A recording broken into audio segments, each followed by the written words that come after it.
হ্যাঁ আসে দাদা।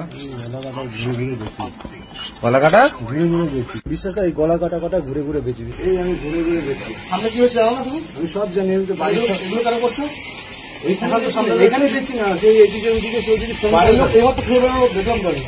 কেন করছো? খেয়ে কেউ বেড়ায়নি গো, আমি এই মাত্র বেরোলো তো, ফালতু কথা বলছো? এই মাত্র বেরোলো তো। না না না, একসেকেন্ড দাঁড়াও। সবই তো জানিস তুই। আমি কি কি আছে? অন্য কিছু কর। আর কি কেন করছিস এগুলো? পেট চলছে না বলে তাই এরকম করছি বল। আমি কি খারাপ অন্য ছেলে বল? অন্য কিছু কর। আর আমি কি করবো, আমার হাত নেই বল, আমি কি করবো আর বল, একা একা এইভাবে চলছি। অন্য কিছু কর।